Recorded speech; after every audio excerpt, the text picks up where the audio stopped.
Hello and welcome to the Undisputed MMA show presented by the FTN Network. My name is Jonah Shiffman. I am joined, as always, by my co-host, John Kelly. We're going to be talking UFC Vegas 44 going down this weekend at the Apex. We got a wait main event between Jose Aldo Jr. and Rob Font. John, my friend, we have 15 fights this weekend going down at the Apex. We're back after a week off. The UFC Dark last weekend comes back with a whopping 15 fights as of Thursday night. Hopefully they all make it to the card Friday, but a pretty promising card. We have a banger but co-main event between Brad Riddell and Rafael Fiziev. Main event, I mentioned, solid 135-pound scrap. John, I'm looking forward to this card, my man. Have a few bets posted already. I'm excited to talk about it with you. How are you doing, my friend? Yeah, I'm doing well, man. Had some last-minute NBA scrambles there with the Giannis news. But other than that, everything's been going good. Just enjoying being back. You know, I moved back to my house this past weekend. So for those that have been watching us for a long time, you see some familiar territory in the background. So hoping it brings us some good vibes. The week off was nice. Hope Thanksgiving was nice as well for you guys out there and for you as well, Jonah. But definitely excited to get back on the UFC grind. I think we have 3 cards before the long Christmas or holiday break. So definitely excited for the next few weeks here, ready to get into it. Yeah, for sure. You remember the UFC, the heavy bag background. So if you've been watching the show for a while, shout out to you. And yeah, we can welcome John back to the old stomping ground. So like I mentioned, 15 fights this weekend. Hopefully everyone had a good Thanksgiving. Hopefully everyone watching live was able to get Giannis and Antetokounmpo out of their NBA DFS lineups. John and I got on the call together. We're about to go live and then just didn't talk for 3 to 5 minutes as we both scrambled our way to hopefully making some profitable decisions in the NBA streets. But let's move on to what we're all here for, which is the MMA streets. 15 fights going down this weekend. Let's kick it off here, John, with an interesting matchup. We got Luis Smolka lined as a minus 145 favorite currently. He takes on Vince Morales. The line for Morales comes back at plus 125. The DK prices for this fight have Smolka at $8,500 and Morales at 7.7K. And this is actually a pretty interesting matchup, John, because for me, Luis Smolka is a guy who's just extremely difficult to read. I mean, we can look at his career kind of as a whole, comes up, gets a lot of wins over some decent competition early on in his career, goes through some troubles outside of the cage, is in and out in terms of his fighting ability consistently. And then in his last 9 fights, man, I have this written down, he's 3-6 over his last 9 as Luis Smolka, but his losses come to pretty elite competition. I mean, he's lost to Casey Kenny, Matt Schnell, Mateus Nicolau, Tim Elliott, Ray Borg, and then the champion, Brandon Moreno. These are really high-level guys that Luis Smolka is losing to, but at the same time, the guys he's beating are Sumu Derji, Ryan McDonald, and Jose Quinones. These are low-level guys he's beating. So essentially, when he faces super low-level guys, he gets the win. But when he faces a step up in competition, he's falling short pretty much every time. I guess the real question here for you, John, and for really all of us betting this fight is what level is Vince Morales at? I mean, this is a guy who's 2-2 in the UFC. Wouldn't say he's been super impressive in any fights. I thought his last fight was a matchup that I kind of expected him to coast in, and he didn't. You know, he won the fight, but not as convincingly as I thought he might going into the matchup. So in terms of how it breaks down stylistically, man, I think that Vince Morales is probably a better striker in this match. And we've seen on multiple occasions Luis Smolka get hurt in striking exchanges, but Smolka has decent boxing. He goes to the body a good amount. I think the biggest advantage for Smolka here is obviously if he get this fight to the ground. I think including Contender Series, we've seen Morales get taken down in 3 of 5 fights that have been tracked at the UFC level. This is a guy who is certainly able to be taken down, and that's a position that I expect Luis Smolka to have some success in. So I think Smolka has the strength of schedule advantage here. He's been around for longer, fought a lot of guys. I think he has the grappling advantage for sure, but if he gets stuck in a boxing match here, I think he's a pretty big underdog. So small favorite for Smolka makes sense, but not a guy where I'm really excited to pay minus 145, especially when we consider how inconsistent he's been throughout his UFC career. So, John, I guess the question I'll turn it to you here, do you think that Vince Morales is at the level of guy that's just going to be an easy step over win for Luis Smolka, or is this a matchup that you actually think presents some problems? So maybe we have the live underdog in the first fight of the night.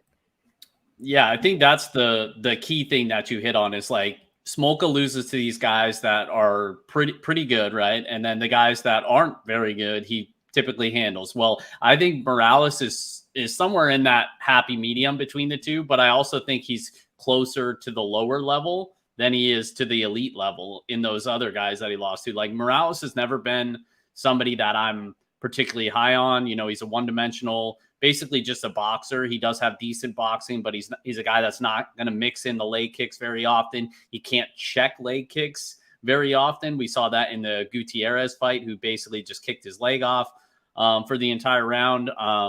Who else did he fight? Was he the Benito Lopez, the robbery? Was that the same? Was that he lost to Benito Lopez, and he's actually 2-3 inside the UFC. So he fought on Contender Series. I said 2-2. That was my bad. So he lost to Gutierrez, Benito Lopez, and then Song Yadong. Pretty tough test in his debut, but came up short there as well. Yeah, thank you. And I brought up the Benito fight because that was another one where Benito, and honestly, I thought Morales won that fight. It was in Sacramento. That was the UFC Sacramento card. Benito from that area or whatever. So he got like the hometown rub or whatever. But I brought it up because he got his leg kicked off in that fight too. That's basically the only success that Lopez had was with those calf kicks. So I think Smolka could get off with the calf kicks. I think he is the one with the grappling upside here, even though he's not a great wrestler. I do think he could potentially land takedowns. It's just the fact that his fight IQ is not particularly high. So banking on him to grapple here is kind of it makes you feel uneasy. Like that, if I knew he was going to come in here and wrestle, land takedowns, whatever, then yeah, I'd probably take a bet at minus 145 or whatever. But I don't know, man. Like you said, I think Morales is probably a little bit better of a striker. I think it'll be pretty even. Like Smolka does have power, but he's got like the fumbling footwork. Like he's just kind of leaving himself wide open as he's getting into boxing range. And Morales, who is a solid boxer, I think he could make him pay a little bit on the feet. But I do lean Smolka here. It's not a convicted lean. I do think where I do have a little bit of conviction is he definitely has more upside on DraftKings, more of a finisher, and most of his wins have come by finish. And if he can grapple a little bit, that's obviously going to score better than a low striking based decision in a Morales win. So I favor Smolka on DraftKings, but no bet for me on either side here. Yeah, I think that's probably the correct read. I agree with your kind of that Smolka is the higher side fighter. Like a finish, I think, is more tilted towards Smolka, and he's historically been a guy that has put up strong DK scores, both in his own wins and then his opponents. When Smolka loses, his opponents have historically scored decently well. He's kind of an all-action sort of fighter, which we love to see on DraftKings. We love to target those type of fights. Not a fight that I'm prioritizing with 15 on the slate this weekend. Obviously, need to kind of really pick and choose our spots, but potentially a spot where there's a little bit of upside that's kind of uncovered by the field at this point. Let's move on to the second fight of the night. Here we go to a matchup here between UFC newcomer Azamat Murzakanov. He's minus 200 at $9.3 thousand versus Jared Vanderaa, who takes the fight on short notice as a plus 170 dog. He's $6.9 thousand on DraftKings. And John, Murzakanov is a guy who got a lot of respect in the betting market on Dana White's Contender Series. I believe he was steamed out to close. He closed minus 500 on Contender Series, and I know you had him in a parlay on, I believe it was a card in September. He won like a plus 600 parlay on that card. I think was he the last leg on your parlay? He was, yeah, he was. Yeah. I think they were the main event on that card. Him versus Matthias Buffa. Look at you. Our Contender specialist. Obviously the season over, but you guys can always catch John's work right here on his YouTube page regarding Contender Series. There's a lot of strong work in that kind of more niche area compared to the big UFC cards like we do here. But yeah, Murzakanov UFC debut. He's 10-0, impressive on Contender Series, won via knockout in the first round. And then with Vanderaa, he's 1-2 in the UFC. Not necessarily a guy who I would say is supremely skilled anywhere. His best skill might be the fact that he's able to take a beating. Like he's fought, like the Alexander Romanov fight. He eventually got finished, but he took a lot of damage in that fight, made things, I wouldn't say competitive, but he's certainly not someone who's going to go get run over and show zero resistance. With Murzakanov, he's undefeated, John, but I'm not that convinced that he's like this super great heavyweight talent. He's 35 years old, which isn't a huge deal at light heavyweight, I should say, not heavyweight. Although he's fighting up at heavyweight this fight, historically a light heavyweight, but he's fighting Vanderaa is like a legit like 265 pound, like borderline cuts to make the heavyweight limit. So Murzakanov is fighting up a weight class here. I'm not totally sold on him at minus 200, even in his natural weight class. I will say he's a southpaw. There's a nice overhand left connected with that a few times on Contender Series. I've also seen him wrestle a little bit in previous fights.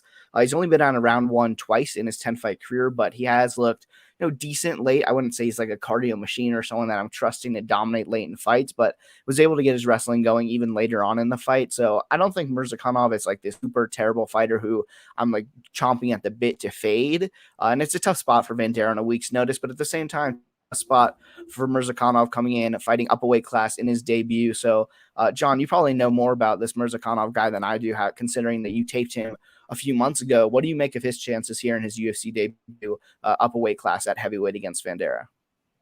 Yeah, so the first thing I'll say is I was pretty close to placing a bet on Vanderaa coming into the week, despite the short notice. The size difference is very massive here. You mentioned it, like Murzakanov typically fights at light heavyweight. And even for light heavyweight, like he's not that big for light heavyweight. Like he's honestly closer to a middleweight type of frame. And now he does have some skills. Obviously, super powerful guy. Has like what is he, 10-0? I think 8 wins by knockout. Like most of them are in the first round. And his hands, like when he throws, he does have speed for his size. He does have clear power. That knockout on Contender Series was like, I mean, it was lightning fast. And obviously the dude he was fighting wasn't very good. But you can't deny that type of power.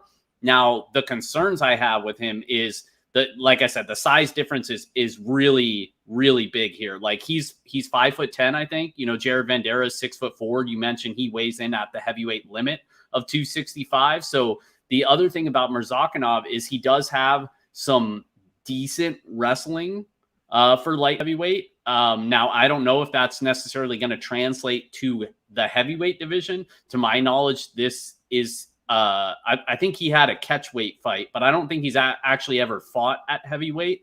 So I don't know if he's going to be able to wrestle like how he does at the light heavyweight division. On top of that, I don't know if the power is necessarily going to translate when you're hitting somebody that's 50 pounds bigger than what you're used to hitting. You know what I mean? Like, and Vanderaa is super tough. Like, unless he just wrestles him in the first round, like I have a hard time seeing him cover this price tag unless he just drops him with the left hand or he just takes him down, because Vanderaa, that's the one thing about Vanderaa is like he's super tough in general, but if you take this guy down, like you can really dominate him on the mat. And I think Murzakanov probably has the skills to do that. I just think he has to do it in the first round. The cardio is a bit of a question mark. Most of his wins came in the first round. He's only seen the second round, I think, once in his career. And on top of that, this is a guy who also took a 2-year USADA suspension. He was supposed to debut for the UFC back in 2019, pissed hot, took a 2 years off. And then when he came back on Contenders, didn't look as good physically. I thought, the power was still there, but he moved a little bit slower than his previous fights. Like there are some pretty big red flags here against a guy like Vanderaa, who we know is going to fight for your money. He's super tough. If he gets out of the first round, he's going to be a lot bigger. He can put on a pace and steal rounds 2 and round 3. So I think Vanderaa is a live dog here. He's super cheap on DraftKings. So I didn't end up betting Vanderaa, but I think what the right strategy is, just try to be probably overweight Vanderaa while also having exposure to Murzakanov, because I think the winner here is a pretty strong case for the optimal, even on a 15-fight card, just because Murzakanov has a high round 1 finish equity, along with maybe even some takedowns and a round 1 finish. And then Vanderaa, he's a guy that can put up decent pace, rounds 2 and rounds 3. Who knows what can happen if Murzakanov gasses. So I think either guy, relative to their price, has a chance to score pretty well and possibly even break the slate. Yeah, I'm seeing about minus 245 for the fight to finish inside the distance. Kind of varies a little bit depending where you look, but obviously a fight favorite to end inside the distance has a pretty high correlation with fighters scoring well on DraftKings. So a solid point there at the end. I do want to say one last thing. I don't want to spend too much time in these fights because especially the early prelims, we got 13 more fights to go. We don't want to be here all night, but I do think that Murzakanov's speed will translate pretty well up at heavyweight. Oftentimes we see when guys go up a weight class, the power might not translate, but I think he's fast at light. He's going to be like way faster than Vanderaa, especially early on in this fight. So that's just kind of something to keep an eye on. Is I do think the speed advantage for Murzakanov is going to be pretty substantial in this matchup, even if the power will not translate the same way it does at 205 pounds. Let's move on to the third fight of the night. We got a matchup between Claudio Puelles. He's minus 115, close to a pick 'em here against Chris Gruetzmacher, who's a minus 105 underdog here. Fight's really close to a DK prices. Puelles is $8,000. Gruetzmacher is $8,200. And John, I don't have a ton of thoughts here. I guess my main takeaway when I went back and watched some Claudio Puelles tape, and it's coming off of a win against Jordan Levitt. But when we look at this guy, decent grappler, certainly spent a couple fights in the UFC, mostly in top position. But the thing that kind of stands out to me more than his grappling success has been his lack of success on the feet. I mean, this is a guy who is like really scared to even stand and trade with Jordan Levitt of all people. Like, he's someone who he's 3-1 in the UFC, but his loss is a knockout loss to Martin Bravo. And I feel like if he gets stuck in range, it's a spot where he's really uncomfortable historically. Gruetzmacher, on the other hand, big upset win, obviously, against Rafa Garcia's last time out. Another guy similar to Louis Smolka, where like anytime he's kind of fought down in competition, and I shouldn't even say down because he's a 300 underdog, plus 300 to Rafa Garcia. But when we look at his losses, like Alexander Hernandez, great athlete at 155 pounds, and we had Gruetzmacher coming off of about a year and a half later. Davi Ramos, one of the best BJJ practitioners in the UFC. Chaz Kelly, way better grappler. Like, the path for Puelles to win, I think, is clearly grappling, right? Like, we've seen Gruetzmacher, who's even taken down 5 times in the Rafa Garcia win. He's a guy who has consistently gotten taken down. It's just going to be how long can Puelles, because I think on the feet, it's a big advantage for Chris Gruetzmacher, who I don't even consider to be a great striker, but he throws a lot of volume in his 2 UFC wins. He's combined for something like 228 strikes or 238 strikes. Like, he's going to be clearly winning on the feet, but I expect Puelles to be able to land a few takedowns. The question is just kind of how many. So I'll pick here. I'm not really rushing to the betting window. I think Chris Gruetzmacher, his best quality, not necessarily to the level of Jared Vanderaa, but like, he takes damage pretty well. He's a durable guy, has good cardio, ability to push the piece. I just don't love betting those guys when it's not plus money, right? Because he doesn't have any like super reliable skills to fall back on. And we know the takedown defense historically has been a pretty big issue. And he's facing a guy who's primarily going to go out there and try to take him down repeatedly. So no bet for me on the fight. I'll pick Gruetzmacher, but I think it's pretty close to a pick 'em, both in the market and then obviously in reality as well. So no action for me here. John, any bet for you in our third fight of the night? So no bet as of now. I thought about hopping on the other side of you, so that doesn't happen often. On the Puelles side, just because, you know me, I'm always going to favor the wrestler, the guy who I think is going to land takedowns here. I do think I'm probably going to be targeting a prop on Puelles. I didn't release my best props article yet. I was waiting. For some reason, they only released like half of them, but I think they're all out now, so I'll have that out on FTN Bets tomorrow. But look for a Puelles prop. I saw Puelles by submission at plus 500. I think that's a decent look. I know he's been more of a decision guy lately, but I do think he has a grappling advantage here. Gruetzmacher, like you said, he's going to give up takedowns more than likely, and I think he's going to be at a grappling disadvantage. He has been submitted multiple times before. It's not that he's a terrible grappler, but I do think Puelles, despite not showing much really, like I think he has one submission victory in the UFC, I think by heel hook. I don't have it pulled up, but I don't know. I just think at 5-1 on a guy who I think is going to be landing takedowns, who is the better grappler against a guy who's been submitted before, I think that's a decent look. But also Puelles by, if you don't think he pulls off the sub, Puelles by decision or by points on FanDuel, I think was like plus 280. And that one had my interest as well. So I just got to decide which one of the two that I'm going to play here. But I do like the Puelles side. In terms of DraftKings, I think there's probably better fights to target, but I prefer the Puelles side just because he has the wrestling upside. Yeah, I'll agree in terms of DK. I think Puelles is the better target. Favored in the fight, cheaper, has more grappling upside and potentially more finishing upside. Although I kind of think that Gruetzmacher is alive for a knockout if this gets stuck at range for an extended period of time. But kind of knowing Puelles' fight style, I think he's gonna be attempting takedowns. I think we can count on that. So yeah, no real strong read for me, but it sounds like we're picking opposite sides in this one. Let's move on to our next fight, which is one that I actually have some action on, and I'm considering betting a money line here on Alonzo Menifield. And John, historically, you've been a guy who have been both an Alonzo Menifield backer, and I believe you've also faded him on this show. You're someone who's had a lot more of like the fire takes regarding Alonzo Menifield. So this weekend he's minus 150, he's $8,700 on DraftKings against William Knight, who come back plus $130,700 on DK. And like I mentioned, John, like historically, you're someone who's always like rushing to bet the Menifield fight. He's a guy who I think you've had on a bunch of his matchups in the past.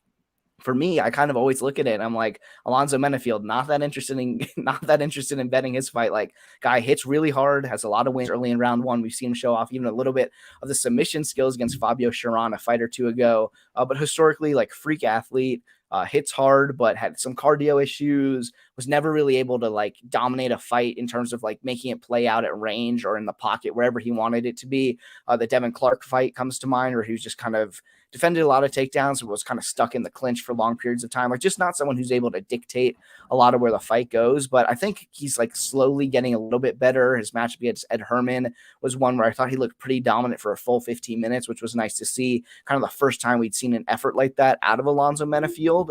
And then with William Knight, like, this is a guy who is undersized in terms of his height, but in terms of like his thickness, like, this guy has what it takes to compete at this weight class, can wrestle a little bit.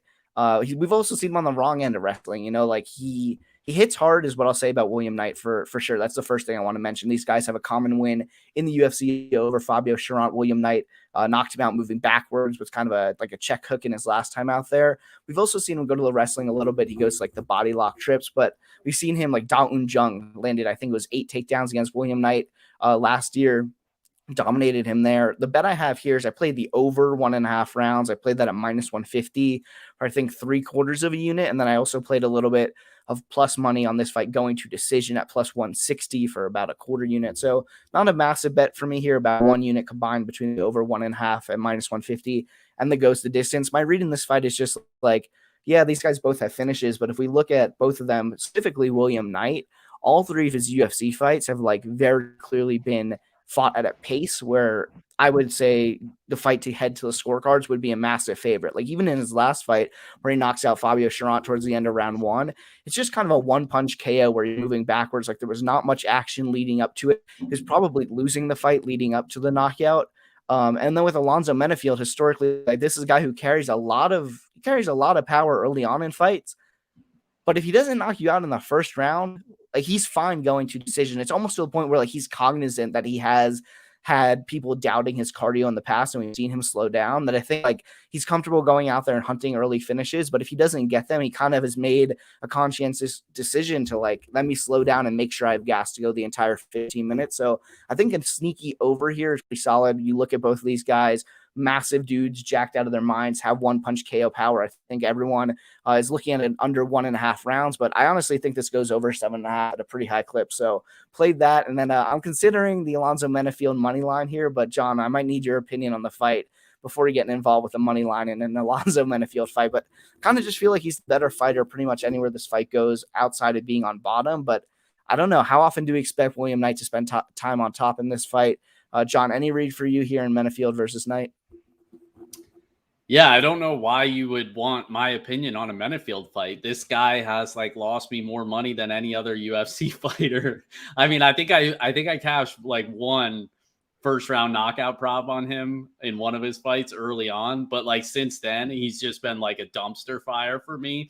I do favor some aspects of the matchup here for him. Like, I do think he is the better technical striker. I think you can't even really put that up for debate. You know, William Knight is more of a guy that's just going to try to be like more physical than his opponents. He does have some decent calf kicks, which I think he could have some success here. I actually think both guys could have a little bit of success with that. We saw Menifield show off some calf kicks in his last couple fights, but I also think, like you hit on it, like Menifield is definitely cognizant of the fact that he doesn't have the cardio.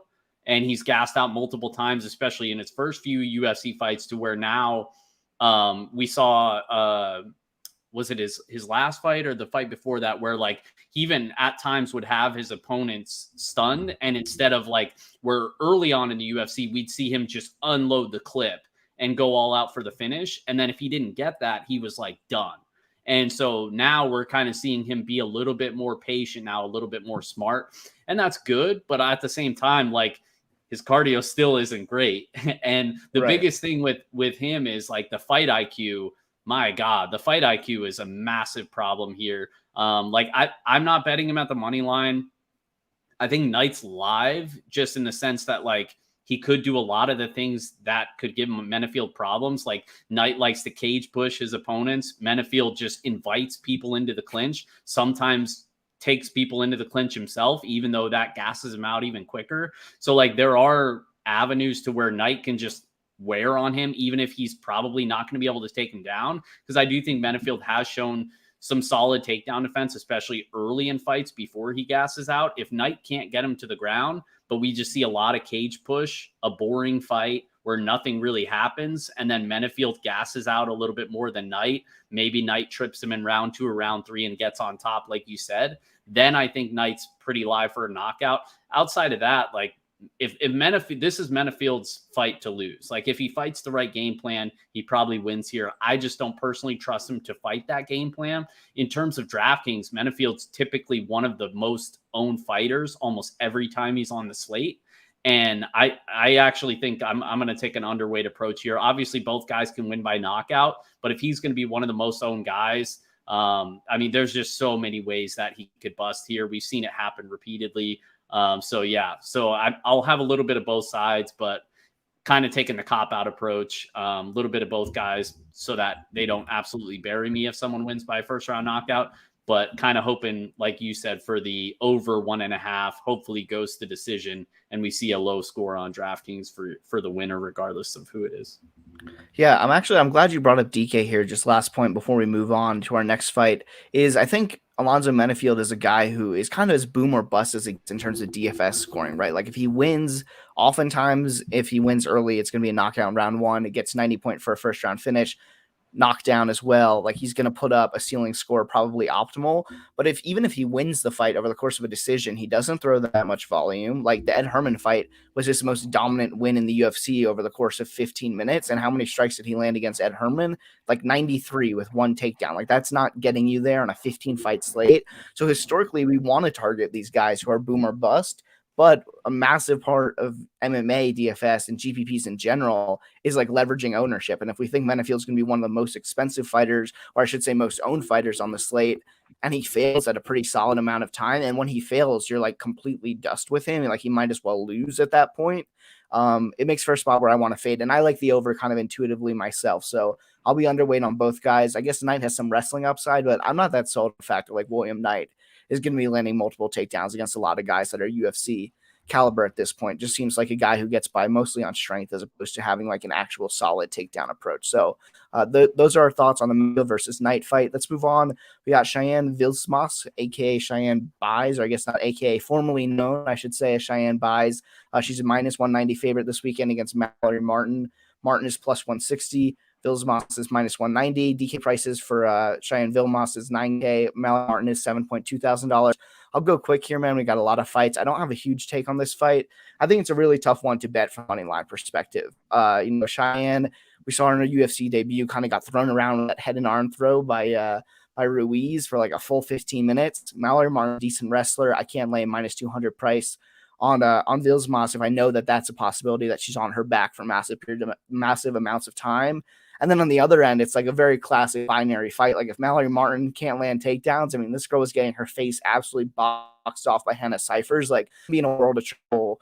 Cheyenne is an actual like legitimately explosive athlete who hits decently hard. There's a lot of volume. So I kind of think if it goes to the ground, obviously you favor Martin. If not anywhere else, I think Vlismas is just a way better athlete. So I'll pick her to win the fight as a minus 190 favorite. I kind of think instead of the money line, I'd rather just bet like Cheyenne to win scorecards, no action. Because I don't think she's going to get finished. Like she might lay on her back for 15 minutes in this spot, but I kind of have trouble seeing Mallory Martin get a finish. And on the other hand, like I don't expect Buys to win by finish. It is women's MMA. It's a lower weight class. But if anyone's going to get a finish in the spot, I think it's going to be her. She's explosive, hits hard, going to hit Mallory Martin a lot on the feet should it play at a distance for any significant amount of time. So that's my read on this fight, but I'm not sure I'll end up with a bet. I think that the Vegas line is pretty accurate and no action for me on the money line. John, anything for you here between these two women? No, I don't have much to add. The one thing I'll say, shout out to Josh in the chat, said Vlismas had COVID like last week. Yeah, to my knowledge, like she basically still has COVID.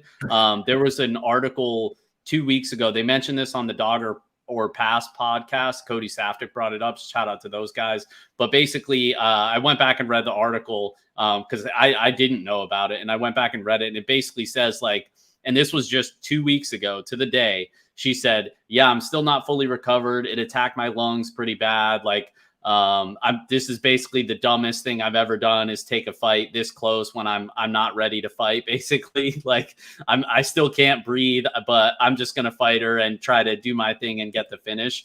So that's the only thing I'll bring up, just in the sense that like, I do think she's more talented pretty much wherever the fight goes outside of ending up on bottom here, which I don't think Martin's that good of a wrestler to be able to do that.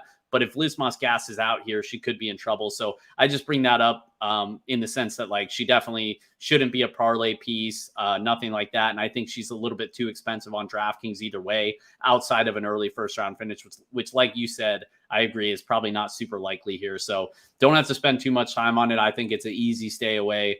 Maybe a little bit of exposure to Martin, even though I think she's pretty bad, but her path to victory involves wrestling, and maybe Vlismas, the COVID thing is real and she doesn't look so good. So yeah, that's my take there. Yeah, I think you like pretty safely talked me out of a bet there. Like fuck laying any like minus 200 price tag, no matter the prop, on someone who's like outwardly saying like, yeah, this is the worst decision I've ever made. Like the only I think I put the article in the Discord we're in. I don't know if you saw it, but if you read the whole thing, like I gave you the short version, but like the whole thing is like it's not encouraging whatsoever. Yeah. Well, like if a cage fighter says that them taking the fight is like the dumbest decision of their lives, and like I don't know what that makes us as bettors if we're willing to back them in the market. Maybe she's like trying to get a syndicate to just get down on her and get the line to move the other way. But my best guess is that she's like probably telling the truth and is probably up against it to some extent. And seeing that, like you would think, oh well, maybe we have interest on Martin at plus 160. Mallory Martin, I think, is maybe one of the worst fighters training at Elevation Fight Team. Like she trains at a good camp. She's very close to being 0-3 in the UFC, to not that great of competition. Like outside of the Hannah Cyphers, where she came back and won after getting dropped and almost knocked out. Like I have no interest in Mallory Martin outside of like a couple shares on DraftKings if you're playing like 20 or more lineups.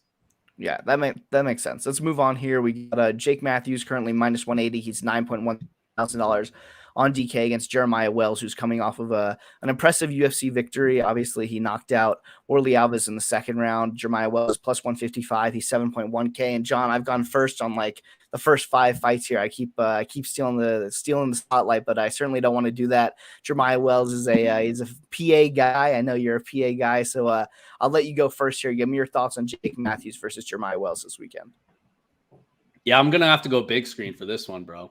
I honestly think Jeremiah Wells is the best bet on the entire card, and I'm not just saying that like for smoke. Like 2-unit play for me at plus 154 on FanDuel. I know if you shop around, you could probably find a little bit better of a line. I think Bet365 or Pinnacle, one of those others, had a plus 170 earlier today, but I think plus 154 is great as well. Like Jeremiah Wells, aside from being super explosive, like we saw in his UFC debut against Orly Alves, where he won by knockout in the second round, like he trains at Renzo Gracie. You know, Paul Felder's been on record saying he's one of the toughest guys he's ever trained with. And we saw the explosiveness in that fight. Like he has the power, and obviously he's throwing like everything into all of his strikes, but he can do that for 3 rounds. Like this is a guy that has gone 5 rounds multiple times. He's gone 5 rounds 3 times. He's won 1 of those. Former CFFC champion, just like his boy Sean Brady, one of his main training partners. Sean Brady also was the last guy that beat Jake Matthews. Like he laid the blueprint on how to beat Jake Matthews.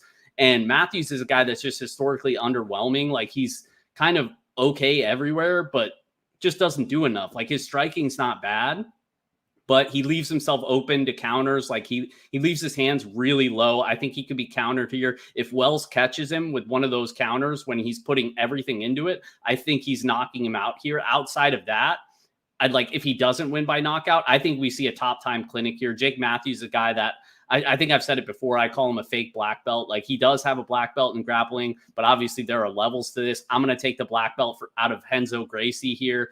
That's what those boys do. Like those Renzo Gracie boys can grapple. And I think we see a top time clinic here if Wells doesn't knock him out. I think at some point he's going to end up in top position here, and I think he's just going to ride it out on top, just like Sean Brady did in multiple rounds against Jake Matthews. You know, Pat Sabatini, we see him implement that same game plan. Like, that's what these guys are good at, and that's what he's going to do here. I think he has the skills to do it. But ultimately, I just think he knocks him out in the first round. Like, I've seen it in my mind so many times. Like, I bet him 2 units at the money line. I'm also going to take, or I did take half a unit, and I didn't add these yet to the bet tracker. I'll do that later tonight. Half a unit, Wells by knockout at plus 400 on FanDuel. I might even sprinkle the first round knockout because I think it was 10-1. So we might have to drop a little bit on that as well. But yeah, Jeremiah Wells, super strong play for me this week. But yeah, what do you have to say about that, John? Yeah, man. First of all, love the breakdown. Love that you went full screen, went to bat for your fellow PA man. I respect that. In terms of how I view the fight, certainly not as like fiery as the take as you do. I think Jake Matthews it feels weird to say this, and I feel like I keep saying the same thing over and over. He falls into that same range of guys where like I'm just not totally sure what to make of him because his difference in his splits against like super high level guys and then lower level guys is super drastic, the same way Louis Smolka is. Like, first of all, Jake Matthews is 27 years old. He's fought in the UFC for what feels like forever at this point. He has double-digit fights. He's fought a bunch of solid guys. Outside of Li Jingliang, though, he doesn't really have any solid wins. Like, he's going in there against, decent level opponents, but pretty much anytime he gets a step up, the Sean Brady fight, Anthony Rocco Martin, Kevin Lee, James Vick, like, he's losing those matchups. And at the beginning, that's totally fine. He's a young kid growing up inside of the biggest fighting promotion in the world, but he's just a tough guy to cap because the Li Jingliang fight kind of feels like an outlier at this point, that was like clearly the best win of his career. And then outside of that, like the guys he's beating, man, like I'm looking down the list and I actually don't think any of them are in the UFC anymore. Diego Sanchez, Emil Meek, like none of these guys are in the UFC. I think the only guy that he has a win over that's still with the company is Li Jingliang. And like I mentioned, like that might be an outlier performance at this point in his career. So he's a hard guy to kind of cap because he doesn't have any holes in his game, like massive holes. I would say the one, it might be like mental. Like sometimes when he gets down in a fight, you just know that like Jake Matthews is broken. Like he's not coming back at that point. But like in terms of his actual skill set, his striking is decent. His grappling is decent. He's been submitted a bunch of times, but it's not to the point where like I think he's a bad grappler per se. So I just have a tough time reading Jake Matthews. I think something that's interesting to me, John, that you didn't mention here is like Jake Matthews has a ton more experience than Jeremiah Wells, and he's way younger. Like Jeremiah Wells is 35 years old, has only 12 pro fights. Like I think that is an interesting factor in this matchup, is that Matthews is still the younger guy, but I'm not sure how many like massive improvements we're going to see. Like, has Jake Matthews really been getting that much better, despite the fact that he remains at an age where guys should be making big strides fight to fight? So for me, it just really depends on how you cap Jake Matthews. And personally, I have a lot of trouble figuring out where he is. I think that Wells is going to need to hurt him early in the fight. Like, I just think skill for skill, I favor Matthews, but minus 180 price tag makes it really easy for me to stay away from the favorite. I'll be rooting for you. I think Wells is an explosive athlete. I think he has a lot of upside on DraftKings, $7,100 price tag.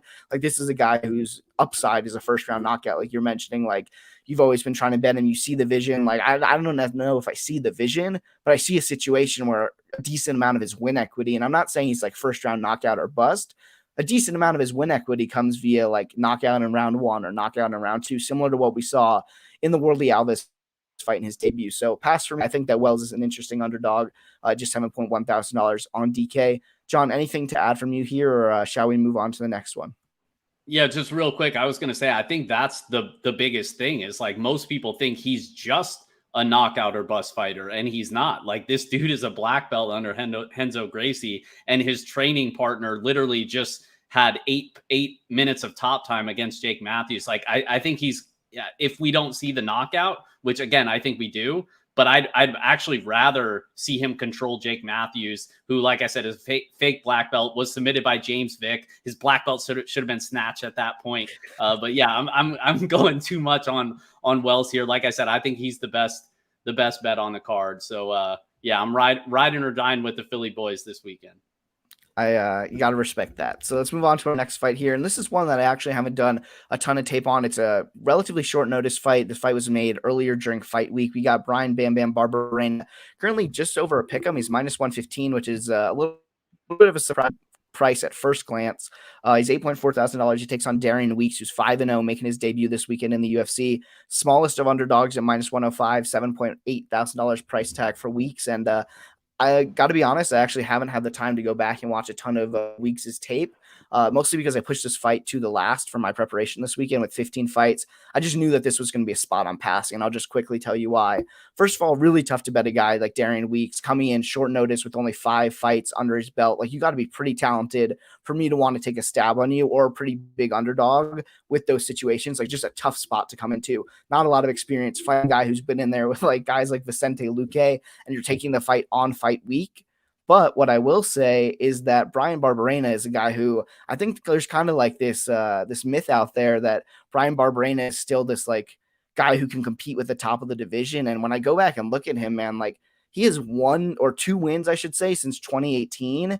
And a lot of people this week, I feel like the prevailing thought is, oh, it's Brian Barberena. He's fought all these big names in the UFC. He's fought Leon Edwards. He's fought Vicente Luque. How could he ever be minus 15 to a newcomer I don't notice? And I'll kind of push back against that line of thinking is like Brian Barberena has 2 wins since 2018. First of all, he fought Jake Ellenberger, who had dropped 8 of his last 10 and had been knocked out 3 consecutive times. And then Barberena knocks him out. He retires after that. And then his other win is against Anthony Ivy. And like Anthony Ivy is one of the, like, no disrespect, he's one of the lesser fighters we've seen during the COVID era, like a guy who would historically not get a shot in the UFC. He just got knocked out in the first round on his first fight back in the regional scene. Like Brian Barberena, yeah, he has UFC experience, but like just because the guy lost a ton of brain cells against Vicente Luque a few years ago doesn't make me feel like, oh yeah, he's totally going to just be able to go out and run through a guy like Darian Weeks. So I don't want to take up too much time because I don't have a real take backed by tape in this spot.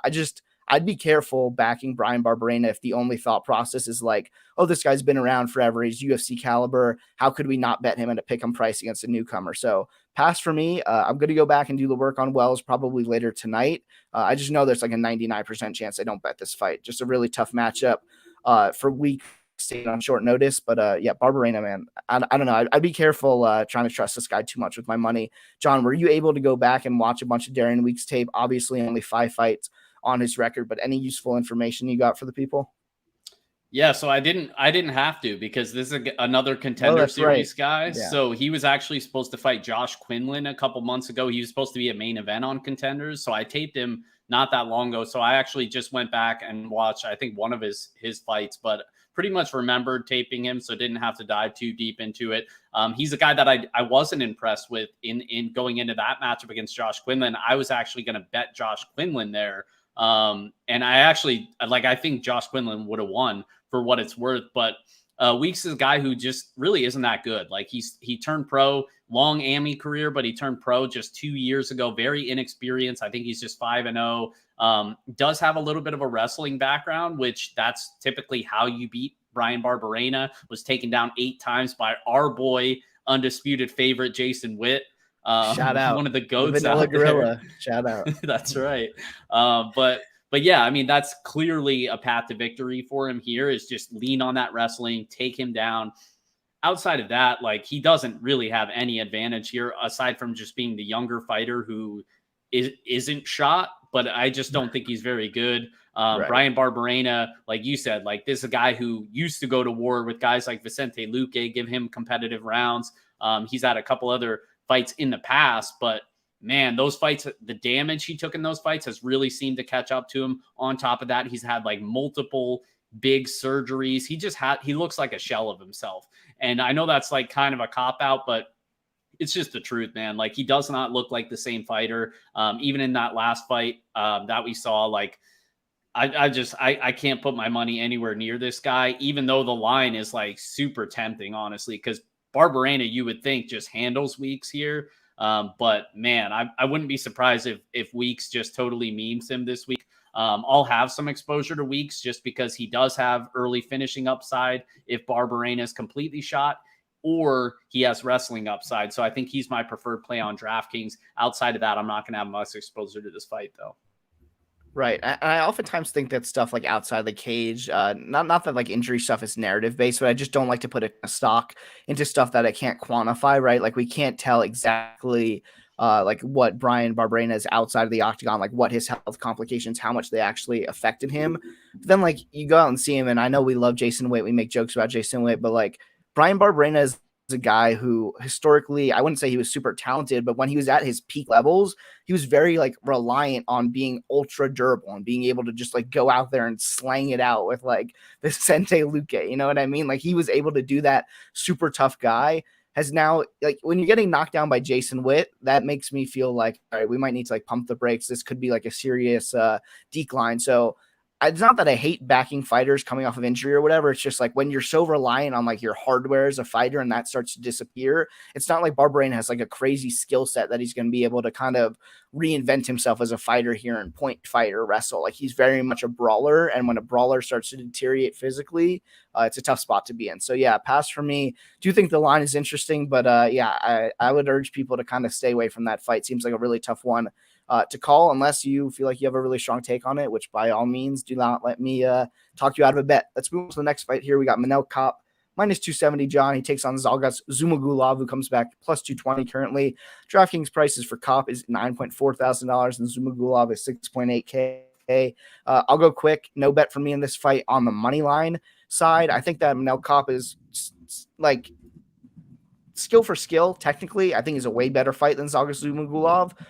But in terms of the output, it is hard to ever lay a price like minus 270 on a guy like Manel Kape. We go back and we look at his UFC run, and this is a guy who he had hype coming into the UFC. Like people were excited about him. Super low output against Alexandre Pantoja. I bet Pantoja in that spot, and I kind of expected him to dominate certain positions more than he did. Kape basically lost because he did nothing. The Nicolau fight was similar, where Kape actually had some big moments in that fight. But ultimately, inactivity was the reason why he lost a close split decision. And then he was really low output again against Ode Osborne for the majority of the first round in their fight earlier this year, and then gets a flying knee knockout.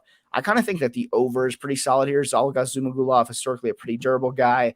I don't think there's a ton of finishing upside on the Zhumagulov side. So minus 148, I think, is hanging at FanDuel for this fight to hit the scorecards. I think anything under minus 150 is probably worth a small bet. It feels like the only way that this fight finishes is a Kape knockout. And like, yeah, it's possible, but it's also possible that they go a full 15 minutes and Kape throws like 45 strikes. You know what I mean? Like the more, it sounds obvious, but the more strikes you throw, the greater chance you land one that knocks out your opponent. And Kape has power. He's an explosive striker.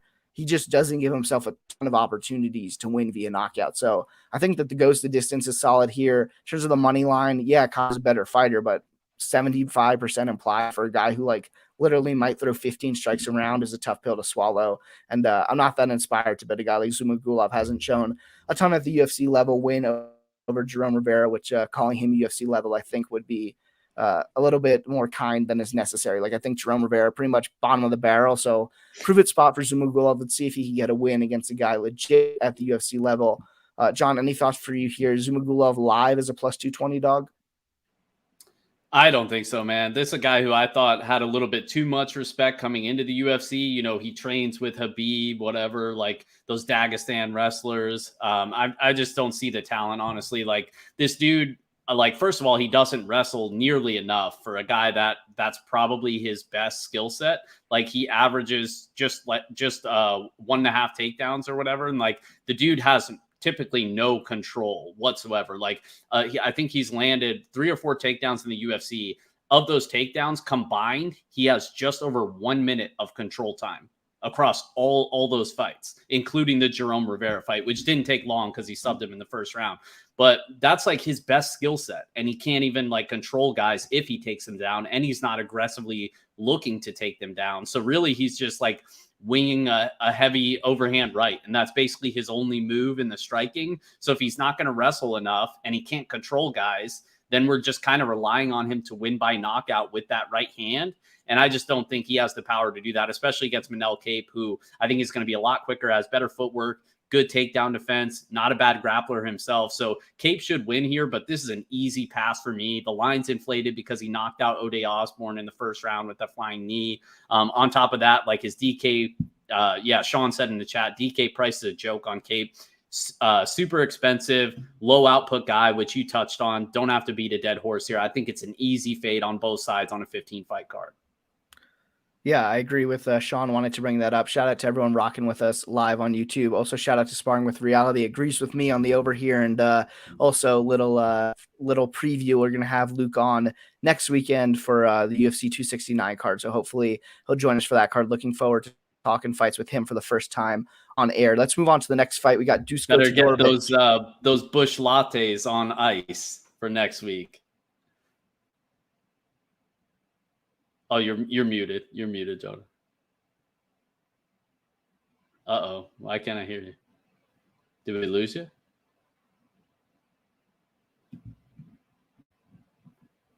Let me know in the chat if you guys can hear him. Maybe it's on my end. I can't hear you, dude. Oh, there we go. Unmute. You're still muted. There you go. I know. Can you hear me now? Yeah, you're good. Sorry. Yeah, about my that. bad on the I think my mic got unplugged under the desk. I was so fired up to announce the Luke coming on the show next week, and I think I unplugged my mic with like my leg under the desk. Let's get back to it. We got Dusko Todorovic minus 155 against Maki Pitolo, $8,600 for Todorovic here as a favorite in the minus 155 range. And the other side, we got Pitolo plus 135, $7,600 on DraftKings. John, this is a fight that a lot of people are looking forward to. Like, personally, I mean, it's a solid scrap, but like I logged on to Twitter this week and I saw like it's Maki Pitolo versus Dusko Todorovic fight week. Like, are you fired up? And for me, I mean, we got a banger main event, co-main event. Those are the fights I'm most looking forward to. But it sounds like a lot of people are really excited for this matchup. Todorovic was someone who had a lot of hype behind him, has now, dropped a fight in the UFC. Is someone who I think has been exposed a little bit to some extent. Has actually dropped 2 consecutive fights in the UFC. And then Pitolo, someone who potentially might be fighting for his job in the UFC. He's 1-4 at this point in the promotion, but guy who kind of always brings it, has entertaining fights. I'll let you go first here, John, in terms of the betting perspective. Should be a fun matchup. A lot of people are hyped on it. Any like strong take for you in terms of the betting market between Todorovic and Pitolo? Yeah, this is going to be another one where I'm probably going to chase a prop on my guy Coconut Bombs here. Dusko Todorovic is not a fan of, or I am not a fan of his. I just don't think, I just don't think I just thought that he's super overrated. And when I have like the most convicted takes is when people hype up somebody so much and I don't see it. And that's what happened with him. Like, I've been fading this dude from the jump. I just really don't think he's that good. His striking is okay offensively. But really his output, like his metrics are skewed by the Daquan Townsend fight. Like, he's typically not a high volume striker. His defense, this is a guy who everyone hyped up. Oh, the head movement. He's so good. His head movement is so good. Like, it's really not. And we've seen it now in his past 2 fights where he just keeps eating clean shots. Like, it's only a matter of time until this dude gets knocked out like really bad. And I don't know if my guy Coconut Bombs is the guy to do it, but I wouldn't be shocked if he did. Like, he's a good boxer, has fast hands. Durability is a little bit suspect. Like, he does put himself in some bad spots, looked great against Julian Marquez, was winning that fight. I believe on 2 of the 3 judges' scorecards, was up in that fight and then stuck his neck out there and got submitted in the 3rd round. So it's just kind of frustrating. Like, the fight IQ isn't necessarily there. The durability might not even be there either in terms of the grappling, but he does have a solid skill set. Like, he is a good boxer aside from eating shots because his defense is not good either. Like, I think both of these guys are going to eat a lot of clean shots here. It's just a matter of if they can sustain those shots. And then in terms of the wrestling, I actually think Pitolo could land takedowns here. We saw the wrestling look pretty good against Julian Marquez. Like, I think he could land takedowns against Dusko here. Dusko's more of a cage push style grappler, not really a takedown guy. So I think Pitolo is a live dog here. I think Pitolo by points was like plus 470 or something. I think that's interesting. I know he's more of like a finish or B finish kind of guy, but I could see this going to decision. I got to figure out how I'm going to target it, but Pitolo is definitely the side for me in terms of the betting line and on DraftKings as well. I'm probably going to be a little bit over the field on Pitolo. Yeah, something that I wanted to mention in this matchup, which I feel like has kind of flown under the radar now, is there was this narrative coming into Maki Pitolo in the UFC where like people thought he was going to be way better at middleweight at 185 pounds as opposed to welterweight at 170 pounds. This fight this weekend is at 185 pounds. Basically, he had been getting knocked out on the regional scene at 170 pounds, then was fighting at like 185 in Bellator, looks solid, goes back down to 170 for his UFC debut against Callan Potter, and basically got like styled on in the stand-up by Callan Potter, which is obviously never a good look.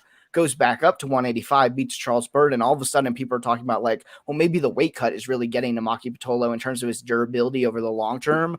But I mean, now at this point at 185, which is where this fight is this weekend, he's dropped 3 straight. So I think that kind of theory has been debunked a little bit. Like, I don't think Maki Pitolo is, I don't think it's just the weight cut that has kind of hindered him in the past, as some might have suggested prior to his UFC run.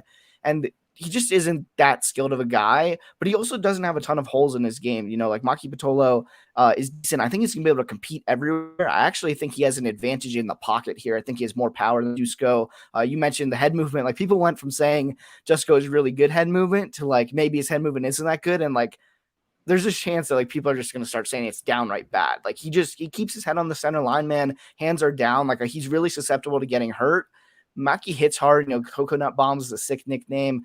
I just don't, I don't know. I'm not pulling the trigger necessarily with Pitolo myself. Couldn't ever bet Dusko in this spot. Like, the one spot he has a real advantage in is the clinch, I think. But outside of that, I mean, I think this fight's pretty competitive. Just Maki Pitolo seems to make like a big mistake in every single fight at some point in it. I was talking to Sean Orr earlier this week, a friend of the show, and he was kind of, he'd mentioned that in a Discord we were in. Like, it's just Maki consistently makes mistakes, man. And a plus 135, if it was plus 150 or higher, I'd be interested maybe in taking a small shot. But at the current market, I think it's a pass for me in this spot. Next up, pretty interesting matchup, man. We got Alex Morono, who's low-key the biggest favorite on the card at minus 225, which is or second biggest favorite, I should say. We got Brendan Allen coming up next. But it's always surprising to see the $9.5 thousand price range next to Alex Morono's name on DraftKings. He takes on Mickey Gall, who's plus 200 this weekend. He's $6.7 thousand. And I don't have a play on this fight yet, but I'm actually pretty interested in betting Mickey Gall on the money line. Mickey Gall, not a guy who historically I've been super interested in backing, but I honestly think this is a solid matchup. You go back and you look at Alex Morono, and Morono's a solid fighter, has wins over solid guys. He's beaten Max Griffin before. He went out to beat Donald Cerrone, obviously a wash version of Cerrone, but wouldn't be a knockout in that fight. The thing with Morono is he doesn't do anything that is super impressive to me in terms of like, he doesn't dominate where the fight goes. He's kind of a guy who just goes out there, throws a ton of volume. His jiu-jitsu is decent. His wrestling is pretty bad, and that's where I think the advantage from Mickey Gall comes. Mickey Gall, striking has looked a little bit better, competed with Mike Perry a tiny bit in the striking, got the submission win over Jordan Williams after rocking him multiple times in the first round their last fight. I think Mickey's improving a little bit. I still think his best route is obviously to grapple. I don't think he has a huge jiu-jitsu edge over Alex Morono, but I will mention Morono's takedown defense. Let me double check what it is. I think it's like 58%. Let me pull it up real quick. Regardless, yeah, 52%, so even lower than I thought. Morono historically has really struggled to defend takedowns. And man, I think if Mickey goes out there and is committed to a takedown approach early, which is not necessarily a lock with this guy, like he didn't go to wrestle a ton against Mike Perry. Shout out to Mike Perry for getting the win in Triad Combat last weekend. But Mike Perry's a guy who I think is kind of underrated as a wrestler. Like, I don't think it's a huge like red flag that Mickey couldn't out wrestle Mike Perry. And I don't know that if he necessarily gets Alex Morono down, he's going to win by submission. I just think plus 200 is a wide price point for a guy who is a good wrestler, good grappler, and he's facing a guy with a 50% takedown defense. Like, maybe I'm dumb for taking the shot on Mickey. I think his stand-up's improving a little bit, but plus 200 has me interested. I might take the shot for a unit. John, anything for you on this fight? Am I crazy for being interested in the Mickey Gall shot? I understand he's not like a great wrestler, but he's a good grappler, and his opponent sucks at defending takedowns. Like, it feels like a spot where plus 200 might be worth a flyer on. Am I crazy for that? You're crazy for giving Mike Perry a shout out. That one caught me by surprise. Well, look, there. I'm not a Mike Perry fan, but like, did you watch it? You're too much of a UFC style. Like, No. You definitely did not watch Triad Combat. No, I didn't watch it, but I just thought it was funny because we talk so much shit about Mike Perry, and you're like, he was like plus Mike 400, John, like against like yeah, a legit I know. Like, I just he busted did the thing. I'm just Yeah. busting you because we know Mike Perry's background, which we won't get into. But no, I agree with you. Like Mickey Gall, I'm not super high on, but like the path to victory is clearly there. The question is, can his cardio hold up if he can't submit Alex Morono, who has never been submitted? Alex Morono is a black belt. Not the best grappler, definitely can be controlled, but he's also never been submitted. And if Mickey Gall can't submit him, then we have to know that he has the cardio to wrestle him for at least 2 of the 3 rounds. And that's the part where I have some concerns. But at plus 185, am I that concerned? I don't know. Like, I'm kind of tempted myself. Like, I definitely think Mickey Gall is my preferred play on DraftKings. Like, Morono could put, we've seen him put up a high score on DraftKings in the past, but it's typically against guys that are going to give him a back and forth striking match. Maybe he can land a takedown, even though he doesn't really offensively wrestle either. But yeah, I mean, I think Gall is my preferred play on the money line and on DraftKings as well. So I don't have too much to add there. We'll see come Saturday. I might be joining you on the Mickey Gall train. I just haven't made up my mind yet. Yeah, full disclosure, I haven't bet him yet. I think the best market price currently, it was at BetMGM for a while. They were hanging plus 200 on Mickey Gall. Yeah, still seeing plus 200 for Mickey. It's getting up there about minus 190, plus 190, plus 195 on some of the sharper books out there. So BetMGM currently the best price, plus 200. I think it's worth a shot.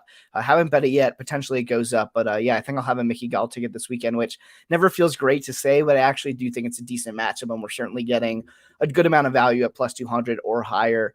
Let's move on to it now. What is officially the biggest favorite on the card? I misspoke earlier. We got Brendan Allen minus 365. He's $9.6 thousand taking on Chris Curtis, who's plus 280, 6.6K on DK for Chris Curtis. And Curtis, quick turnaround, obviously fought on that, what was it, November 8th at the Garden, November 6th, whatever it was, less than a month, gets the win over Phil Hawes there in kind of bizarre comeback fashion. I mean, I got to be honest, I'm pretty tilted that I missed the Phil Hawes fade.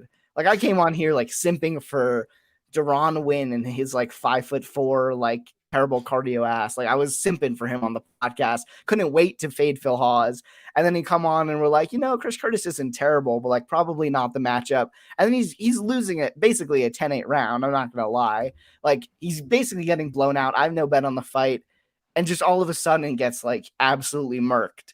Kind of out of nowhere, Curtis hits him with a shot, crumples Phil Hawes, gets the upset victory, and I'm at the Garden, like in line, and I think I was like getting a beer. I was in the beer line. I was just thinking to myself, I was hearing Chris Curtis. I couldn't even stay to watch the interview. I was so tilted, and I'm like hearing him echoing throughout the speakers, and I'm like, I cannot believe I missed the Phil Hawes fade. But obviously a good result for Chris Curtis in that spot. The problem is I don't know how repeatable it is, man. Like, you can't just stand there and eat shots like that. I understand UFC jitters. Obviously a highlight win. Good for him. He got the bonus. Sounded like he needed it. His post-fight speech, but like, man, I don't know what to take away from his UFC debut. Like, John, before we get into the matchup, like, what do you take away from the Phil Hughes knockout win, or not the Phil Hughes, the Phil Hawes knockout win? Like, is this a result worth putting any stock into? Because for me, it kind of just felt like, I don't want to say fluky, but certainly like what we would call like against the run of playing in soccer. Like, it just felt like kind of out of nowhere. Yeah. Yeah, I mean, I don't take much away from it. That's what Chris Curtis does. Like, he's a powerful striker, like almost, I think he has like 28 professional wins, like 15 have come by knockout or something like that. Like, that's what he wants to do, is keep the fight standing and probably win by knockout. Like, I know he has like a brown belt in Brazilian Jiu-Jitsu, but this guy's not much of a grappler. And now he's facing a guy that's super durable in Brendan Allen. Like, I'd be super... Like, him knocking out Phil Hawes, it was surprising in the sense that Phil Hawes was kicking his ass for 3.5 minutes or whatever, and then he got knocked out. But at the end of the day, like, is that super surprising? It's Phil Hawes. Like, that doesn't surprise me. If he knocks out Brendan Allen, I'd say, yeah, that's super surprising, because Brendan Allen, super durable guy, only been knocked out once, and that was from like however long Sean Strickland beat him up for. Like, he's a guy who you're going to have to knock him out by death by 1,000 cuts type of guy, not a one punch type of guy to knock him out. And Chris Curtis, I don't think he has the volume. I don't even think he has the striking, to be honest. Like, Brendan Allen has a clear grappling advantage, but even if Allen stands and trades with him, I actually favor Allen in the striking. And I know that might be like a hot take because Brendan Allen isn't really known for his striking, but his last few fights since training at Sanford MMA, we've seen the hands improve. He mixed in the leg kicks, and we've seen him fight a little bit smarter as well. Like against Carl Robertson, he did go for the takedowns when he needed to. I just think Allen takes care of business here. I don't have much interest in Chris Curtis, even though he came through as a big underdog last time. I think people are going to chase that this week, and I just think there are better underdogs to target. Yeah, so it's you're picking Allen, and I'm gonna pick Allen. And I'm gonna pick Allen as well in this spot. Like, good for the kid that he got the knockout, or not a kid at this point in UFC debut. It's just I don't think that he's necessarily someone who I'm trusting to be Brendan Allen. And I have come on this podcast many times, and I'm not afraid to say, like, look, I don't have a great read on this guy, like Louis Smolka, hard to tell what to expect. You said, look, like, you don't trust me on Alonzo Menifield fights. Like, we're not out here lying to the people that we feel super strong about every fight. I will give myself a pat on the back. I have had a lot of success betting on Brendan Allen fights in the past. Cash to bet against Punahele Soriano, although I think I missed on an under in that fight. But I won against Kyle Dawkins, won against Carl Roberson. I won on Sean Strickland against him. Just a guy that I feel very confident in handicapping his fights historically. And this is a matchup where I strongly favor Brendan Allen. I don't think you're crazy for thinking he has a stand-up advantage. You mentioned super tough guy. Sean Strickland fight. I mean, the amount of punches that Brendan Allen ate in like a 6.5 minute time span against Sean Strickland, like, you do the math, he ate 94 strikes in 6.5 minutes. Like, he was almost eating like 15 punches a minute. So like a strike every 4 seconds about against Sean Strickland. Like, he essentially got his face boxed off, and that's what we predicted was going to happen, and that's what happened. But he's historically very durable. I don't think a guy like Chris Curtis, who is low volume, you mentioned in the fight against Hawes, he really didn't throw anything for the first 3.5 minutes.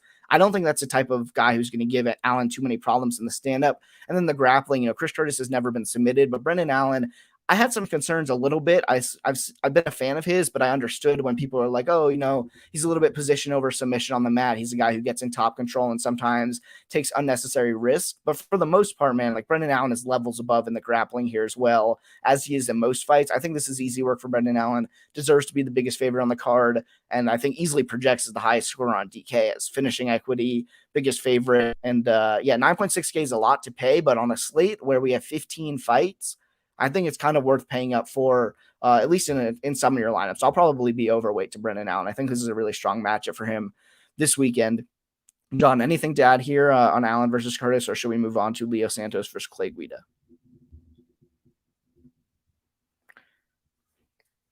You might have been muted on that one. Let's move on. I pulled the Jonah. I was muted. I think that might be the first time, like, in the history of the show where I did that, man. I mean, I didn't mute myself. I just unplugged my mic, which I think is a lot worse than like the accidental mute, which I do like once a show anyway. But 4 fights left. Let's go. Let's try to get through them as quickly as we can. We got Leo Santos minus 195, 8.8K. Clay Guida plus 165, 7.4K. And I'll contribute to not letting the show drag on too long. No bet for me here, man. 2 like old dudes that I'm not that interested in backing. Like, Leo Santos, probably way better skill for skill than Clay Guida at this point in his career, outside of like pure cardio. Like, Clay Guida is a guy who probably is going to need to wrestle. Santos is a better grappler. I will say Leo Santos is old, doesn't fight very often, and is coming off of getting like knocked out absolutely like viciously with 1 second on the block against Grant Dawson. That alone makes it so I'm not interested in laying a price like minus 200. And then with Clay Guida, like, it hasn't been where he's been getting knocked out the same way that happened to Santos, but you can clearly tell he's aging. This is a guy who historically his main skill was he had cardio, would get in your face, push a rampant pace, shoot takedowns. And then like Mark Madsen, who I know a lot of people like Clay Guida in that spot against Mark Madsen. I was on the Madsen side. I don't think it played out like anybody expected. Like, Madsen outpointed him. It didn't seem like Guida had way better cardio. Like, I don't know. Clay Guida, I think it's not as obviously physically that he's slowing down the way it is with Leo Santos, but in terms of like his output and the way he's historically won fights, I think that's like pretty quickly deteriorating in this fight. So not a spot where I really want to get interested or bet on either guy. So pass for me in Santos versus Guida. Anything for you in this matchup between 2 old men, John? No, nothing for me. And let's be relatively speaking old men, old in terms of the fight game. But as we all know, 40 is the new 20. So don't want to give too much hate on the age as I get closer and closer to 40. But yeah, I mean, Aren't you I'm like with 30, you. Like, John? Like, didn't you turn 30 or 31 this year? I'm 31. Yeah, I turned Yeah. 31 in September. But each year now I'm closer to 40, so we got to chill on calling these 40-year-old dudes old, which I do it all the time too. So it's not just you. But obviously we're talking in terms of the fight game, and honestly, this is 15 fight card. Like, I know we said it before, not a whole lot of interest here for me. I guess I'll take Clay Guida in the sense that, like, maybe he can wrestle, but then you're also banking on him not to stick his neck out there, which he's had a long history of doing. Good fucking luck with that. Yeah. Yeah, exactly. And Santos is a pretty decent grappler, but at the same time, like, do I want to trust Santos at 2-1? Like, at minus 200? Like, no shot am I trusting this dude. And you mentioned the Grant Dawson fight. That was a fight he was winning. And it took Dawson knocking him out with what, like 5 seconds left or whatever it was. No, I think it was literally 1 second left. Like, literally. Yeah, and that was a fight that he had won. Like, all you had to do was not die in the last second or two. Like, completely untrustworthy. Like, I guess I'll take Clay Guida. Should have the better cardio. Maybe he can wrestle. He's always been a fan favorite, a judge's favorite. So maybe consider him a live dog here. But overall, this is mostly a pass for me. Maybe a little bit of Clay Guida exposure, but not a whole lot of interest on either side here. Yeah, let's move on to the featured bout on the main card here. Pretty solid matchup. We got Jimmy Crute against Jamal Hill. Current betting odds have a Crute as about a minus 165 favorite at this point in the week. Hill comes back plus 145. DK prices, we got Crute 9.2K, Jamal Hill is 7K. And this is actually an interesting fight from a market perspective, John. Earlier in the week, if you wanted to bet on Jamal Hill, there were like plus 165s available. At this point, he's down to plus 140 in some of the sharper books. Clearly a lot of money coming in on the Jamal Hill side this week. Obviously, he's coming off of a kind of a gruesome loss to Paul Craig where he was submitted but not submitted, and some people bet the submission prop, and then it was ruled a knockout because he got knocked out because the referee was incompetent and didn't stop the fight. But anyway, we also have Jimmy Crute coming off of kind of a gruesome injury where he was losing a first round. A. Smith has that weird issue with his ankle where, like, he can't put any weight on it. The nerve kind of gives out on him. Then he lands a couple of takedowns, but can't really continue to start round two. So both these guys are coming off of weird circumstances leading into this fight. A lot of Hill money throughout the week, John. Anything for you in this matchup? Do you agree with the line movement? Have you bet Jamal Hill already, or are you maybe waiting to buy low here and be the buyback in the market on the Jimmy Crute side?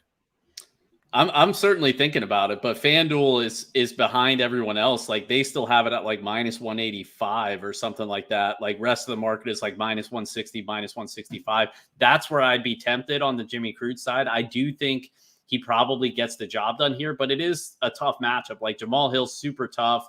Obviously has the striking, has the knockout upside as well. Like, Jimmy Crute striking has been improving, but it still leaves a lot to be desired here. Obviously, we want him, if you're on the Crute side, you want him to be wrestling. That's what he's best at, is that relentless pressure. Like, his wrestling, when he goes to the takedowns, this guy, I mean, he's super tough to get off you. Like, I think if he wrestles here, he's going to cover that minus 165. And in terms of DraftKings, like, I think he has a ton of upside. I'm going to be heavy on this fight in general because I do understand the upside in Hill. I know a lot of sharp people are on the Hill side here, but it's like Hill has to keep the fight standing. I'm just not convinced he can do that against a guy like Jimmy Crute, who I respect his wrestling, I respect his grappling, and I just think that relentless pressure over the course of 15 minutes is probably going to get the job done here. And maybe he can even submit Jamal Hill. I know he's super tough. You mentioned the Paul Craig fight. Like, I tweeted that out yesterday, I think. The Paul Craig finish where he dislocated his arm and it's just like dangling there. Still didn't tap, but yeah, I think Crute has the wrestling advantage. I think he has the submission grappling upside here. So I like the Jimmy Crute side. He's my preferred play on DraftKings as well. Yeah, gotta agree here. It's a spot where you mentioned, you don't know if he gets a submission, and you're waiting for FanDuel to post a money line. What I think I could interest you in the meantime is Jimmy Crute by submission is like plus 380 on FanDuel, or it was yesterday when I bet it. I'll double check the price. I actually got ahead. I bet that for a half unit. I have not bet the money line yet. I'm definitely going to. I'm trying to time it here. Jimmy Crute is definitely going to be my biggest position of the week. It's a spot where I actually feel pretty confident that he does get the job. Jamal Hill, like, yeah, he's tough, and I guess he kind of out-toughed an armbar, which is like a little bit insane to some extent, but like, you can't really out tough submissions that often. Like when we talk about durable guys, it's like it's different than it's different being like durable. You can't out durable submission attempts. You know what I mean? Like you can't go out and just like, oh yeah, sit in a rear naked choke for 10 minutes, you know, the same way you could like take a beating for 10 minutes, that sort of thing. And I honestly think that this is just a great matchup for Jimmy Crute. Like I'm not sure there are many guys at the 205-pound weight class that can hang with Jimmy Crute in the grappling for the first 5-10 minutes of a fight. There are concerns a little bit with his cardio. He does go super hard early on in fights. But historically speaking, I mean, he's one of the best takedown artists, and I'm not really inspired by Jamahal Hill whatsoever. Obviously, in the statistics, he wasn't taken down by Paul Craig, but I thought he made a lot of like pretty easy mistakes. And I love Paul Craig, so I'm not trying to take anything away from him. But like Paul Craig pulls guard, immediately gets the overhook on what it was Hill's right arm. He immediately gets the overhook in that spot. Hill like is completely unaware of that early on when like that's what Paul Craig like immediately does is go for that overhook when he's on his back. And it seems like Hill has no idea. And he kind of gets out of the first original armbar attempt. And then anyone who's like rolled jiu-jitsu before knows that like when someone's attacking you from your guard, and this is primarily for like triangles, but really any submission defense, like you need both your arms in or both your arms out. And he'll like just go straight back to putting one arm immediately in the middle of Paul Craig's in his guard, and then his other arm's just like hanging out the other side. And that's like how to get submitted 101. And I know people have talked about like, oh yeah, but that's against Paul Craig. He's a great grappler. Dude, like Jimmy Crute is a great grappler as well. Jimmy Crute has gone out there and like submitted Paul Craig. Like they've literally fought. And I'm not saying that like just because that happened, that means that Crute is automatically going to get the submission win in this spot. But like Jimmy Crute is someone who I expect to land takedowns early in this fight.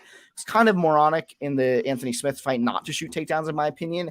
Maybe going out there and getting his face jabbed off for 5 minutes will teach him a lesson to kind of go to his best skill set. But even then, man, like on one leg, and I know Anthony Smith isn't known for his takedown defense, but Crute got him down multiple times in that matchup. Like I think Jimmy Crute is way better than Jamahal Hill. And yeah, Hill is good cardio. I think he is a favorite in round 3 to win that round. He has good stand-up. Like I think he's faster than Jimmy Crute on the feet. But Crute's a great athlete as well. And Jamahal Hill kind of has gotten by on being like a great athlete with decent cardio and decent volume at 205 pounds. I don't want to take too long here, but like you go back and look at the Darko Stosic fight, the stats are kind of skewed there. He was taken down 6 times that fight. It was 3 of 9 in terms of defending takedowns, so didn't do a great job. And like he wasn't controlled for a lot of time, and I understand that, and that's why I think a lot of people are like, oh, look at Jamahal Hill's get-up game.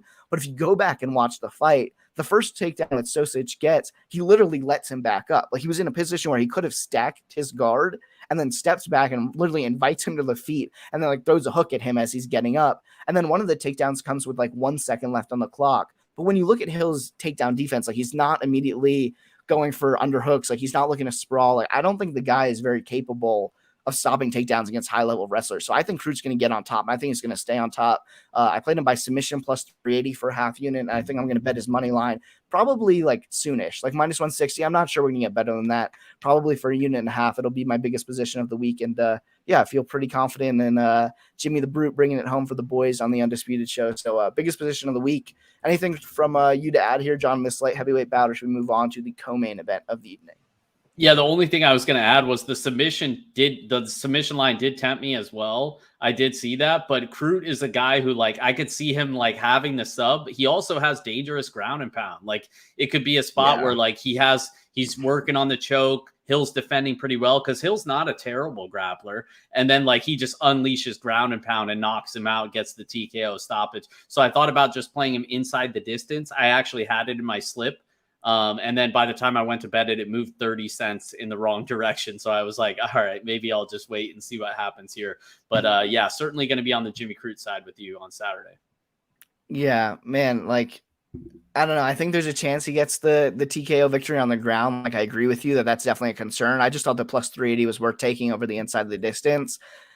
I'm pretty sure that Jamahal Hill is like a pretty terrible grappler, but we'll see. We'll see on Saturday because I think he's going to certainly be put in positions where he's forced to kind of defend submissions and get up off his back. So, look, he'll be able to answer the questions. He's able to prove me wrong, but I think I'm more convinced than you are that Jamahal Hill is like pretty incompetent off his back. So we'll see what happens this weekend. But yeah, I like Jimmy Crute a lot in this matchup.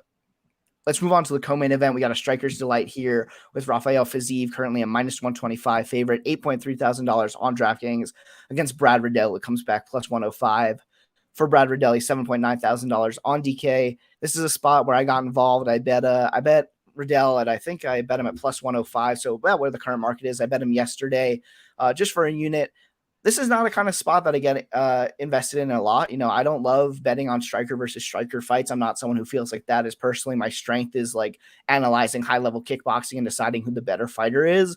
But I think there's a few things here where I just kind of trust Brad Riddell, especially at underdog money, to be worth a stab. First of all, I think the cardio, that one's obvious. We saw Fiziev really slow down, most notably in his last fight against Bobby Green, where like the crowd really got behind Green in the third round. But kind of historically, I think he's dropped round threes in the UFC before. Certainly has had a lot more competitive last 5 minutes of his fight than first 5 minutes. He's a pretty lethal guy early on, goes to those body kicks, kind of just spams power kicks to all three levels, the legs, body, and the head. So I think that Fiziev is a high-level kickboxer, but Brad Riddell, I think, has better cardio. I think he's more durable.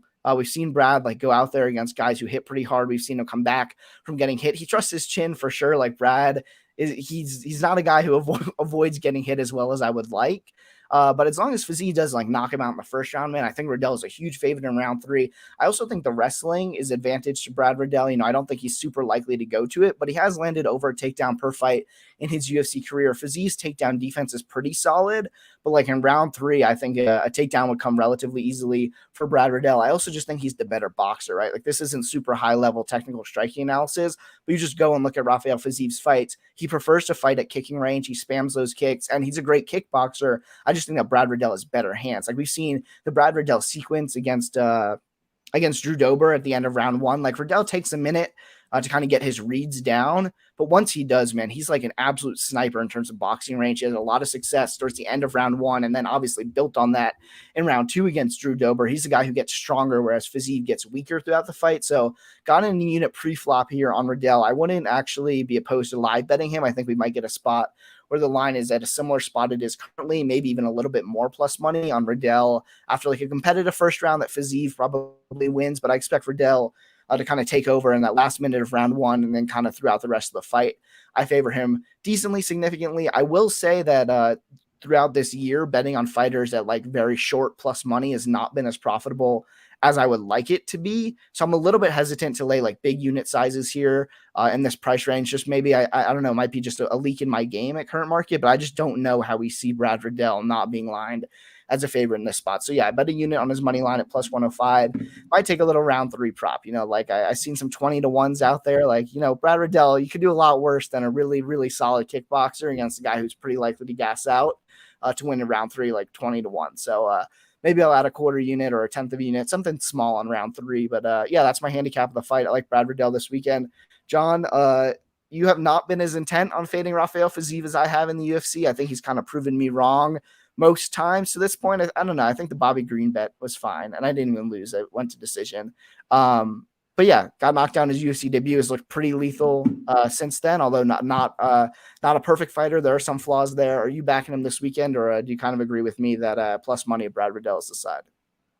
Yeah, I'm with you, man. I didn't get the plus money as always. I got a worse line than Jonah did at minus 104 on FanDuel for 2 units. Brad Riddell. I'm confident though, just like you. I think he's clearly the side here. Obviously, both guys have like the striking on both guys super high level. Like I bet Drew Dober against Brad Riddell there. Obviously, didn't work out. But I thought like Drew Dober was the best boxer in that matchup. Clearly, I was proven wrong there, and I would put Riddell number 2 there. Fizz, I have more of like he's going to throw those body kicks. Like his kicks are super vicious, but outside of that, like I think Riddell's hands are much better here. I think his reads are going to be the difference here. Like his defense, his footwork, like the way he reads, especially as the fight goes on. I think he's going to start piecing up Fiziev as the rounds go on, especially if we get into those later rounds where you see the cardio start to fall off on the Fiziev side. And last thing I'll mention, and I don't even know if he's going to rely on the wrestling, but it's just an added bonus that if either guy were to land takedowns here, I think it's for sure coming on from the Brad Riddell side. So in fights where we see competitive rounds where Riddell's probably landing more volume, but maybe Fiziev lands a couple power body kicks or whatever, like a takedown at the end of the round could swing it. Like that's going to come from the Riddell side. So I just think he has better cardio, better durability even, and then better defense and footwork, like better fight IQ. Like I think you got to roll with Brad Riddell. And shout out to Ozzy in the chat. He said we roll with Brad Riddell. I think we're all on the Riddell side in this matchup. So yeah, I'll have exposure to both sides on DraftKings, but definitely lean Riddell for me. Yeah, shout out to Ozzy, co-host of the Martian and Ozzy podcast. You guys can find that wherever you listen to podcasts on YouTube.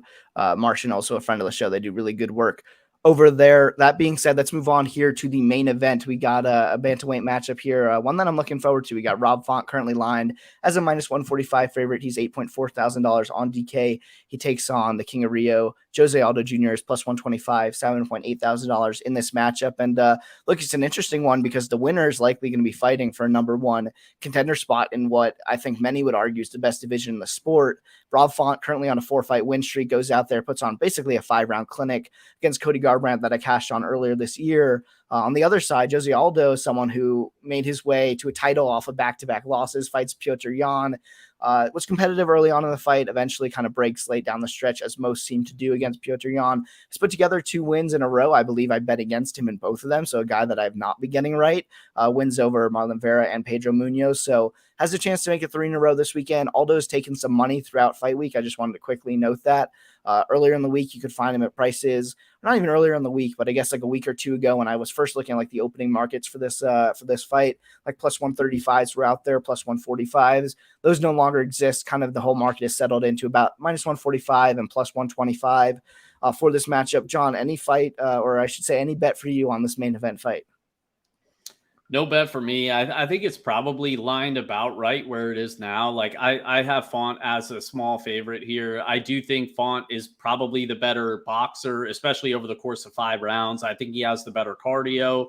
But Aldo, I mean, he's a live dog. It's hard not to say that he's not here. I think he could get off with leg kicks. I think that's pretty clear. I've seen some people mention like, oh, well, he can just wrestle him. Like I would be very not surprised, but I would push back on that. Like Jose Aldo hasn't landed a takedown since what, like 2014. Like, and I know the Cheeto Vera fight, like we saw some grappling there, but he still wasn't credited with a takedown. Like he's not a guy that's going to just come in there and be like, oh, well, I can take this guy down. Like, let me just randomly start to wrestle, even though I haven't done that in 7 years across like 15 fights. Like, that's just not something I'd bank on here, but it's not like he's dead in the striking either. Like I think we're going to see competitive rounds here. And I slightly, ever so slightly lean Rob Font as the better boxer, better cardio.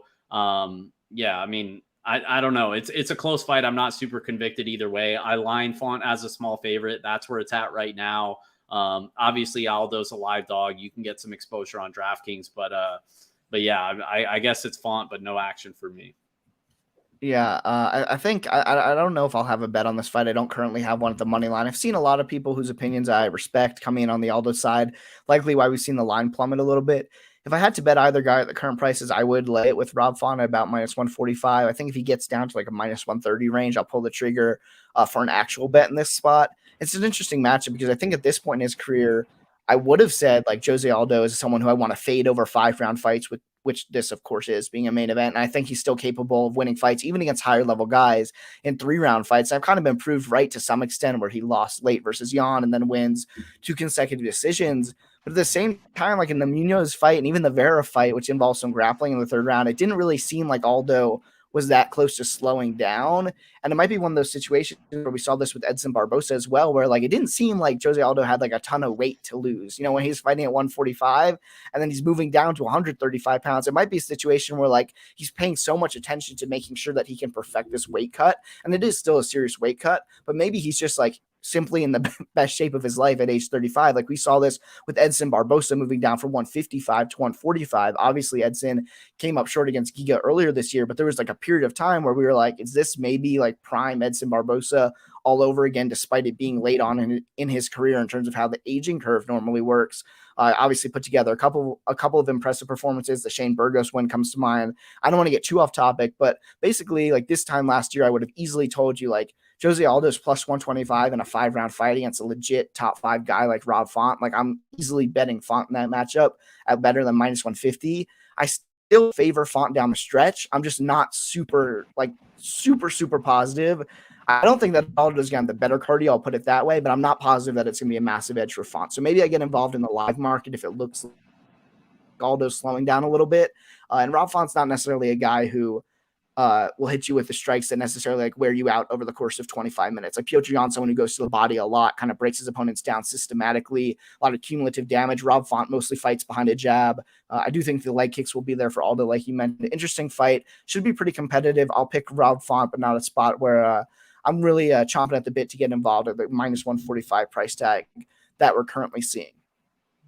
All right, that is 15 fights for UFC Vegas 44 going down this weekend. After the week off last week, it is nice to get back on the saddle this weekend. I'm looking forward to finishing the year strong. We got this fight card this weekend. We got UFC 269 next weekend, and then the final card of the year, obviously December 18th, Derek Lewis versus Chris Daukaus. John, if you have anything you want to add about the main event or any of the last 15 fights we've talked about on the show, feel free to do so. And if not, take us out of here, my man. Yeah, we kept it to 90 minutes tonight. I was surprised, especially considering I took 30 minutes talking about Jeremiah Wells. But definitely appreciate the support, guys. Appreciate you guys joining us. As always, hit that like button, hit that subscribe button. You can find the rest of our work at ftndaily.com, ftnbets.com. If you're listening on iTunes, please leave us a 5-star review. As always, we definitely appreciate it, guys. I'm John Kelly. That's Jonah Shiffman. This is the Undisputed MMA show presented by the FTN Network, saying goodbye and good luck, and we will see you guys next time.